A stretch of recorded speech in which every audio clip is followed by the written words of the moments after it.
রাত্রি দুদিন আগে জাতীয় রাজস্ব বোর্ড রিটার্ন দাখিলের সময়সীমা বাড়িয়েছে 1 মাস। 31শে ডিসেম্বর পর্যন্ত করদাতারা তাদের গেল বছরের আয়কর রিটার্ন দাখিল করতে পারবেন এবং কর পরিশোধ করতে পারবেন। এবং যেহেতু সময় বাড়িয়েছে তাই করদাতাদের দুশ্চিন্তা কিছুটা কমেছে এবং তারা সময় নিয়েই আয়কর রিটার্ন দাখিল করছেন। তবে যারা সচেতন করদাতা এবং যারা ভিড় এড়িয়ে স্বাচ্ছন্দ্যে সহজে কর দিতে চান এবং যাদের সব কাগজপত্র ইতিমধ্যে তারা প্রস্তুত করে ফেলেছেন তারা কর দিতে আসছেন। তাই গত কয়েকদিনের মধ্যে যে ভিড় ছিল সেই ভিড় আজকে তুলনামূলক কিছুটা কম। এবং এই 17 নভেম্বর পর্যন্ত চট্টগ্রামের 4টি কর অঞ্চলে প্রায় 41,000-এর বেশি করদাতা তাদের আয়কর রিটার্ন দাখিল করেছেন এবং এর বিপরীতে তারা কর পরিশোধ করেছেন প্রায় 11 কোটি টাকার মতো। তবে যত রিটার্ন দাখিলের সময়ের সীমা যত শেষ হয়ে আসবে ততই কিন্তু করদাতাদের তৎপরতা বাড়ে। এবং আপনারা জানেন যে এখানে আসলে করের যে আয়কর রিটার্ন দাখিল করতে গেলে কিন্তু অনেক ধরনের কাগজপত্র জমা দিতে হয়, বিশেষ করে যাদের শেয়ার আছে তাদের শেয়ারের লভ্যাংশের কাগজপত্র দিতে হয় এবং যাদের এফডিআর আছে বা সঞ্চয়পত্র আছে তাদেরকে কিন্তু সেই সঞ্চয়পত্রের সার্টিফিকেট, এফডিআরের যে সুদের সার্টিফিকেট সেগুলো তাদেরকে দাখিল করতে হয়।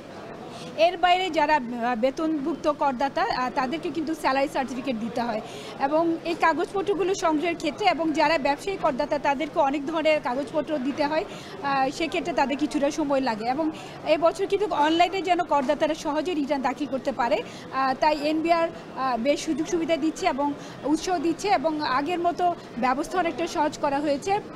এখন করদাতাদেরকে শুধু অনলাইনে তাদের তথ্য ওগুলো দাখিল করলে হয়, এক্ষেত্রে তাদের কাগজপত্র আপলোড করতে হয় না। তবে এক্ষেত্রে কিছুটা সমস্যা পোহাতে হচ্ছে বলে এখানকার যারা কর্মরত বুথগুলোতে আছেন তারা জানিয়েছেন যে অনলাইনে কর দেওয়ার ক্ষেত্রে আসলে ব্যাংকের লিঙ্ক বা এই যে বেতনধারী করদাতাদের তাদের যে স্যালারি সার্টিফিকেটের যে লিঙ্ক সেটি তারা ব্যাংকগুলোর লিঙ্কের সাথে পাচ্ছেন না এবং সে কারণে কিছুটা সমস্যা পোহাতে হচ্ছে।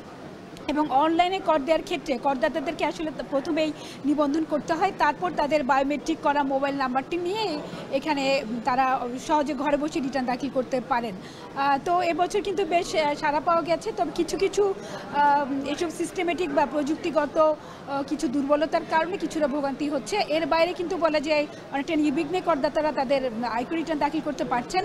এবং চট্টগ্রামের 4টি কর অঞ্চলে করদাতার সংখ্যা প্রায় 10 লাখ এবং গেল বছরে প্রায় 3.5 লাখ করদাতা রিটার্ন দাখিল করেছেন।